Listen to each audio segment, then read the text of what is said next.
In 2023, I produced a video called If Planets Were No Further Than the Moon. And I made the video because I had always wondered about that, and modern technology gave me the ability to answer that question. How big would the planets be in our sky if they were the distance of the moon? I had seen other videos about it before, and I suspected they were wrong for the purposes of drama.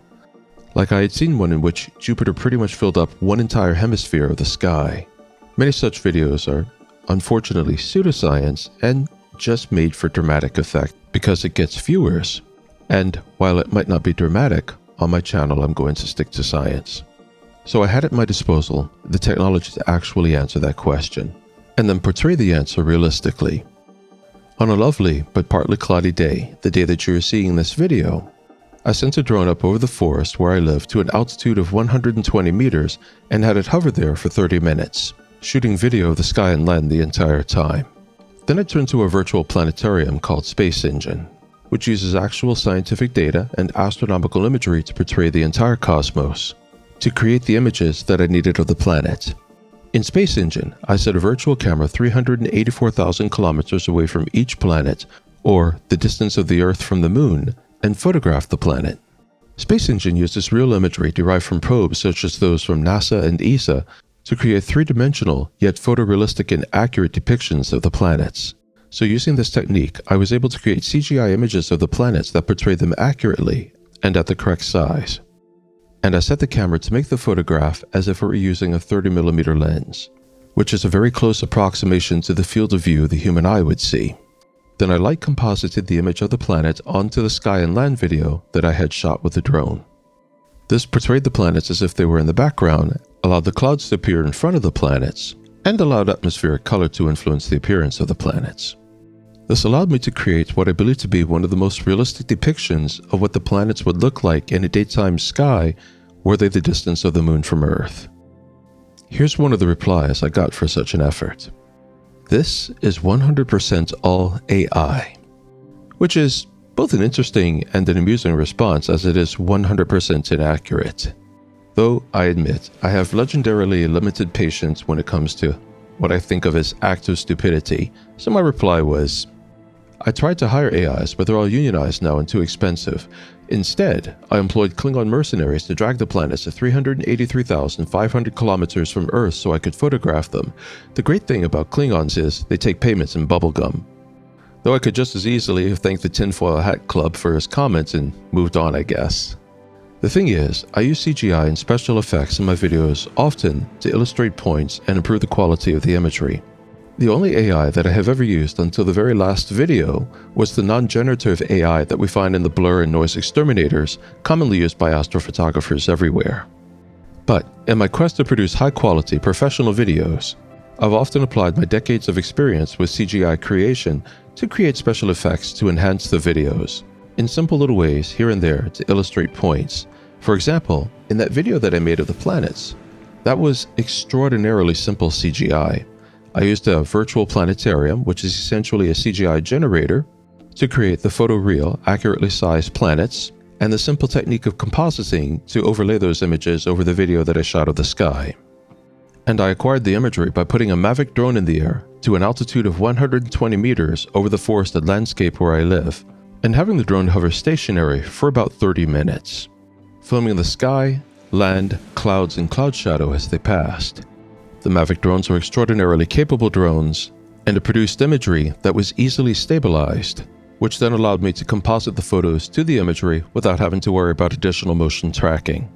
Very literally, this was all basic special effects and a little CGI to help. There's not one bit of AI in that video.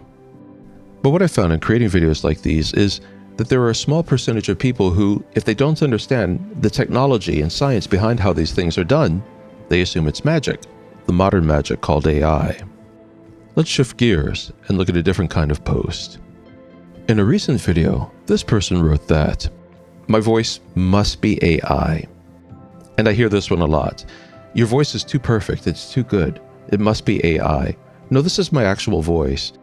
Back in my university days, the drama professors used to ask me, as in come right out and ask me if I would be in their productions simply on the basis of my voice. And my communication professors used to suggest I consider roles such as radio announcer, though I had no interest in such things. So without false modesty, I know I have a good voice, but I also understand sound engineering. I've been making videos for over 25 years, and as I've stated in many previous videos on this channel, I've worked in various aspects of photography and videography for many, many years. I understand how to produce clean audio, and I'm not using a cheap mic like one of those Blue Yetis or whatever's floating around these days. I'm using a professional-grade dynamic microphone, which gives very clean recordings, especially when recording in small spaces, which is the video editing bay in my lab. On top of that, I'm using a very professional amplifier to run the sound mic, and I use some professional tools, such as the isotope denoiser, to remove the electronic noise that accompanies every mic, so my voice has a very clean sound. And it's more like the voice you would hear from a radio announcer or, I guess, a television talking head. Yes, I know that, but it's my actual voice. I often teach natural history classes, and here's a clip of me discussing the benefits of sphagnum moss. I'm speaking into a simple condenser shotgun mic mounted on a camera, sitting on a tripod about 2 meters away. This sphagnum moss has just been rained on, so it's rather spongy, but you can pull it up with your bare hands, wet or dry. It's very good at holding moisture, feels a bit like a sponge. Often there'll be bits of dirt underneath. When you pull it up, you can pick much of that off with your fingers. And to get the remainder off, just hold it in a gently flowing clear stream until the remaining dirt particles have flowed away. Then you can crush it and pack it over a wound under a bandage to help keep the wound sterile while it heals. This is one of nature's most useful healing forageables, and it's available in the north year-round. A shotgun condenser mic is excellent for catching voices at some distance, but the problem with condenser mics is they capture every other noise too. You could hear the brook in the background, the wind, the sounds of birds, and it was all very loud. It's an effective kind of mic, but not the best for making clean audio. However, unlike dynamic mics, they don't require external amplifiers, which overall makes them cheaper and easier to use. So that's what people are used to hearing. They're the mics on your phones, tablets, and it's what the vast majority of online content creators are using. And to be honest, when I'm working in the field, I use condenser mics all the time. But when I'm recording in the editing bay, I use a higher professional standard. And the AI boogeyman crowd is just going to have to come to terms with the fact that this is my real voice. There's no AI involved. But posts like that once again demonstrate that there is a small minority of people who, if they don't understand the technology and the science behind how to create video and audio, assume that it's the magic boogeyman of AI. And very literally, apart from using blur exterminator and noise exterminator in my photographs, which every astrophotographer these days who's really trying to produce the very best images uses, because it's non-generative AI, it doesn't add anything to your images, it just cleans them up. I have never until my previous video, What Do Owls See When They Look Up at the Night Sky, used AI for anything. I did like to think of myself though as an artist as well as a scientist in regard to my professional standards in photography, videography, the execution of CGI, and sound engineering in my videos. Though personally, I'm not against the use of AI when used well and responsibly, a concept I'll get into in a moment. But I do think it's a shame, sad really, that we have hit this era when the application of artistic and technological skill is just automatically assumed by some to be AI. I guess it happens because AI makes it so easy to do things, but on the other hand, AI is not a panacea. It makes it easy to do things, yes, but not necessarily easy to do things well. Let me demonstrate. Here's an actual image that I shot of the Great Orion Nebula just about 6 months ago. This image attains high resolution through a combination of short exposure astrophotography, high focal length, and mosaicing several images together. This finished image is almost a full gigabyte of data, and you can zoom into it and obtain more and more detail a great long way. You can see the original uncompressed version on the Sky Story Astrobin. There's a link below in the description. Now, watch what happens when I use Google's AI to generate an image of the Great Orion Nebula.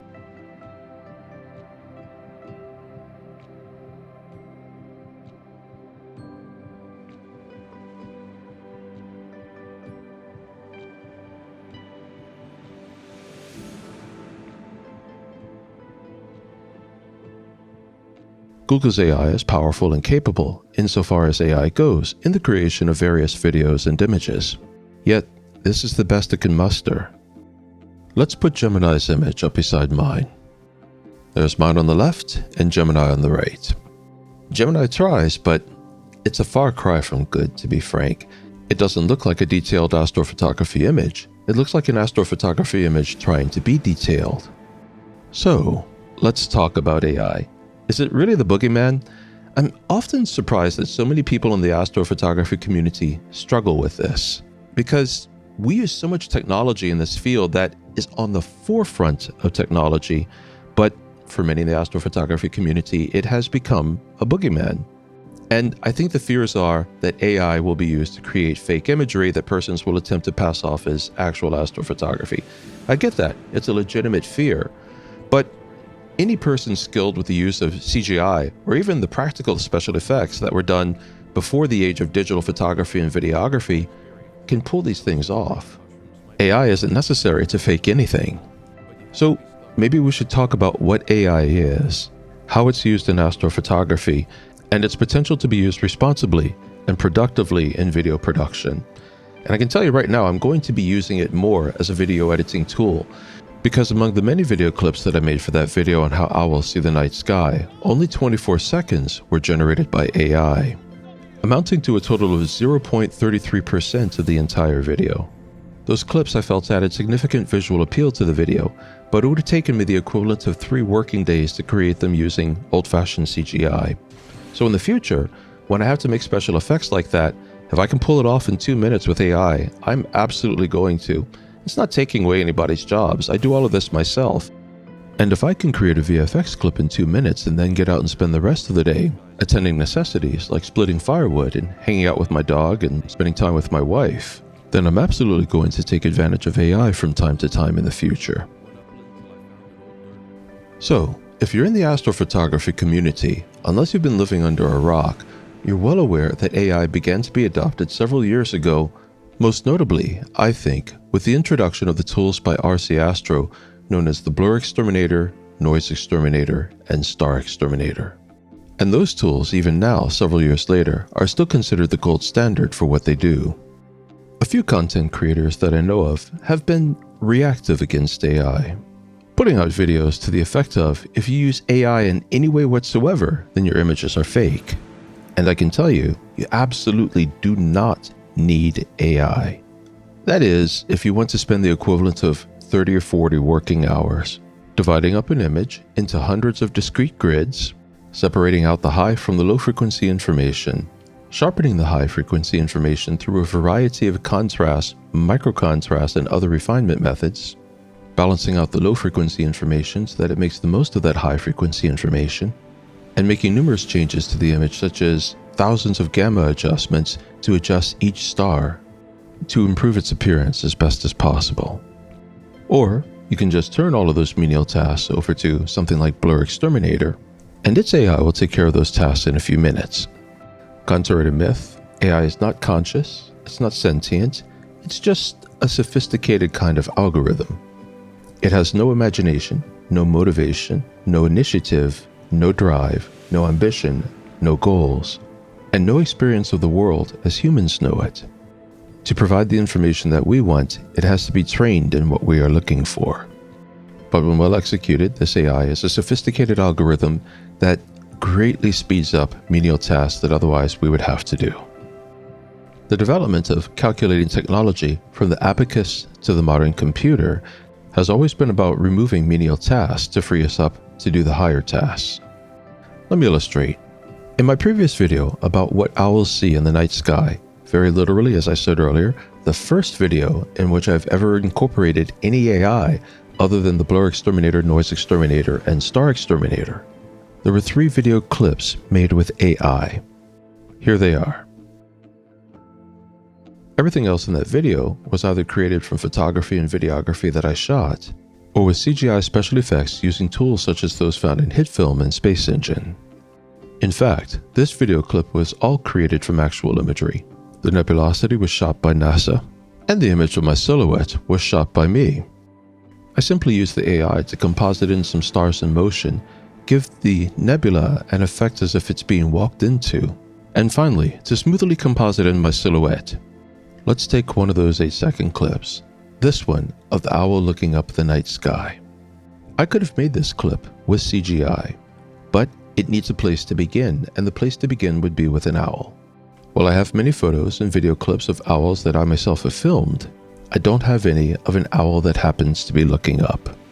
To resolve this, I would have had to go to a stock photography agent to see if I can find a video clip that meets that need. And if they had had it at all, I would have had to have bought the rights to use that clip, and could be anywhere from $20 to a couple $100. Then, once I got that clip, I would have to separate the owl from the background. This is done through a long and tedious process known as rotoscoping. Modern rotoscope applications themselves may use some AI, but it's nonetheless going to take time. Corrections often have to be made on every single frame. Since I shoot 60 frames per second, to turn this into an 8-second clip would mean that I would have to correct up to 480 frames. That's like video editing 480 distinct photos. And each one has to be video edited to perfectly match all the rest of the frames. Like I said, it's doable, but it's tedious and time consuming. Once I had my rotoscoped owl, I would then have to apply a foreground to the image, the trees that it's perching in, because most likely I couldn't use whatever foreground or background came with the image. Because rarely ever do trees near their trunks, where large birds like owls often perch, provide wide open apertures through which stars can be viewed. However, adding an image onto a foreground is relatively easy. It's just a matter of basic compositing. That is, once I had the appropriate foreground. And a foreground like that, I could most likely quickly, easily inshoot myself, and then video edit it sufficiently to make the aperture through the trees to allow the stars to be seen beyond. But that whole process would add 2 to 4 more hours in the time that it would take to create that 8-second clip, including the time that it would take to go out and find a tree with the right characteristics that I would need, and then the time to further video edit it so that it works properly in an application such as Affinity Photo. Then I would have to take a star background. At present, I don't have any wide field star backgrounds. I have video clips of the stars. But because I shoot mostly with high aperture telescopes, I don't have any wide field views of stars. So that would be another one that I would either have to buy through a stock photo source, or perhaps I could use a source such as NASA. But one way or the other, I would have to find an appropriate photo, and assuming I were able to find one, that too would take a couple more hours. Then I would have to composite the foreground and the rotoscope clip onto the background. If all went smoothly, that should happen within 20 minutes or so. However, inevitably it doesn't go smoothly. Artifacts show up that then have to be cleaned up, adding anywhere from 2 to 6 more hours in cleanup time. Based on experience doing this kind of thing, it takes roughly an hour to generate a second of video this way. Might be a little faster these days. The last time I did this kind of thing was probably 7 or 8 months ago, and these applications are changing so fast. There may be some new developments that might allow that to go a little faster, but even if that were the case, I would then have to factor in the time that it would take to learn the new techniques to use them properly. Finally, when that's all done, after, I'll call it a rough guess, we'll say $60 for the licensing for the owl, and 8 hours of work later, I would end up with an 8-second video clip that I would have to add to this video. And I'd have to do the same thing twice more because there were a total of 24 seconds of AI-generated video clips in that video. Now, it usually takes me roughly an hour to make 1.5 minutes worth of video. As I said, I have some fairly exacting standards of professionalism. So the video and what I will see when they look up the night sky would ordinarily take me about 18 hours. And in terms of resources, it only costs a couple dollars.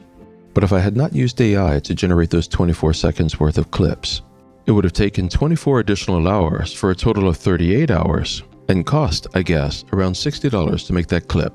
And I don't know if you're familiar with YouTube's pay scale, but I don't make $200 on a video.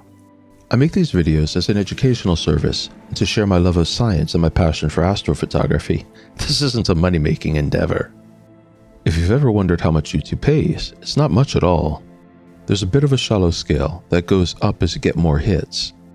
But on average, I would say you could call it about $4 per 1,000 hits. So if I produce a specialized video on a topic that I know is only going to appeal to 2,000 to 4,000 people, I stand to get $8 to $16 back. And if you think that's a good deal, bear in mind that it's $8 to $16 for 18 hours of work, less than $1 an hour. Very, very few content creators are actually making videos because there's money in it. I mean, I'm sure some hope to make money at it, but the reality is I think most people are just doing it to share things that they're passionate about, whether that's science, education, gaming, whatever. So the Skystore channel is not big. It's a little over 11,000 subscribers now, and in the grand scheme of YouTube, that's quite small, though it's getting on into the moderate size among astrophotographers, which is a very specialized field.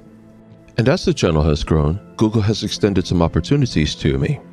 Now, I've declined all that channel membership nonsense. To be frank, that's pretty scammy, pretty greasy. I'm not going to charge people to watch my channel or lock extra special videos behind a paywall or any of that nonsense. And Google doesn't give content creators a lot of control over ads, but I've declined to allow them to put ads in the middle of videos so that viewers can have as nice an experience watching the videos as possible. But recently, Google did extend to me an invitation which I was very curious about. It was a free trial of the professional version of their various AI tools, including Gemini, Nano Banana, and Veo. And that's what I used in the previous video. And while experimenting with it, I created the following clip. After almost 2 minutes of processing and rendering, Veo generated this. And it's not bad. There is a little bit of mask visible around the head of the owl, but overall, the results are quite good.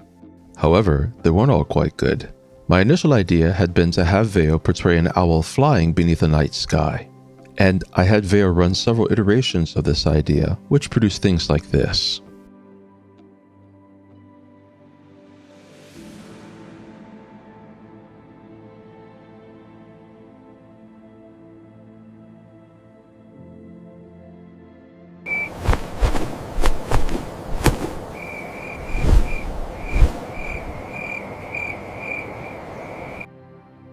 This is either a superhero owl or maybe a quantum owl because he can be in 2 places at once. Other video clips portrayed the owl flying over the ground as I had intended, but the owl was going one direction and the ground was going another. And other video clips portrayed the owl and the ground going in the correct directions to portray motion until the owl changed direction but the ground didn't. Now part of this is that I just have to learn how to write cues better. And I need to learn how to use tools such as Comfy UI. Though I will. Because, in the end, after about 10 tries, each of which took a grand total of maybe 3 minutes, counting the time it took me to write the cues, I was able to produce 3 clips, or 24 seconds worth of video, that I needed to make the video on how an owl sees the night sky. And even though all of that took a grand total of 30 minutes, that's still a lot less than the 8 hours each plus the financial cost it would have taken me to make each of those clips. The reality is NASA and ESA and astrophotographers all over the world use AI every day. For that matter, regular photographers use AI every day. For example, the new versions of Affinity Photo 2 and Photolab 9 both incorporate AI into their image selection features. Frank at SETI Astro uses AI in his noise and blur reduction tools, and the makers of Graxpert use AI to help their tool effectively remove the background. The reality is, AI is just a tool, and like all tools, its job is to reduce work. And like all tools, it can be misused, but when used responsibly, it offers tremendous benefits. So, I intend to embrace it where appropriate, especially when I need VFX for a video that would otherwise take me hours and hours to produce, and also very likely entail substantial cost. Over the many years that I have been involved in photography, videography, and astrophotography, I've seen many changes in the field. I remember well the period around 2002 and 2003 when the first really good 12 megapixel prosumer DSLRs were introduced. I knew in the very moment that I saw them that suddenly everything in the world of photography and videography had changed. I immediately adopted the new technology and began learning how to shoot with it and edit it. And I advised many of the persons I knew to do the same. Many persons I knew in the field, though, refused to do so. And this included everything from persons shooting artwork for galleries to persons involved in filming or the technical side of filming for cinematography. Many did embrace the new changes, and many more resisted, insisting that chemical film photography was better and it was going to come back. And over the preceding 5 years or so, I saw a lot of people lose their jobs. Some of them out there even now, I think, still hang on to the idea that chemical film photography is going to come back and take over once again. Though personally, I don't see it. I know that I personally, even though I bought film in bulk, resented having to pay more than $10 a roll for a 36 roll of film, even more for the specialized films I sometimes needed. And then, since I didn't have the space for a darkroom then, as much as $20 a roll to get that film developed. And that resentment was all the stronger given that I once worked for a photography company selling their cameras and film, and had sat in on a lecture one day when they told us, if the customer wants a special deal on a camera, give it to them. We don't even care if you sell the cameras at cost, because the money's in the developing. Back in those days, I carefully considered the cost of every photo I took. I was a poor student and every photo hurt. These days, I grab my Fuji XT camera and head out into the bush for a few days of shooting, and come back home wondering whether I shot 4 hours or 6 hours worth of video and 800 or 1200 images. Then go through all of that stuff, discard the stuff that is not so great without a care, keep only the best of the best of the best, and develop it all for no more than the one-time cost of the hardware and the software. And given the advantages of digital photography, I just don't see old chemical film coming back. Nope. Film will be with us forever. But I do know that those that did not embrace the change lost their jobs, and there are still some people I know that were professionals in the field, some of whom were at very high level, such as designing practical special effects for filmmakers, who are now out of work because they resisted the change. And now we are once again in another era of major change in the realm of photography and videography. AI is inevitably going to change how we edit and produce images. And if, when used responsibly, it can shave off literally days of the times that it takes me to make a video, I intend to embrace that change. Most people, I think, are fine with that. A few people complain about that, and to be honest, I think that's too bad. They're missing out. I'm not going to change the fact that I'm going to use it. I hope we use more of it in astrophotography too. Wouldn't it be awesome if AI progressed to the point that it was even more able to clean up unwanted backgrounds such as the light pollution created by urban lights, and got better and better in removing noise and sharpening images? I was asking Frank at Sede Astro just a couple weeks ago about the possibility of creating such software to remove the one-sided spikes that are often seen in very bright stars in SCT telescopes. If that aberration could be corrected, honestly, I think it would make the SCT hands down the best telescope in the world, because the aberrations in very bright stars that are derived from how its corrector plate interacts with things like ring haters, and also just the optics of bright stars, are, I think, the biggest single thing that holds back the SCT from its true potential.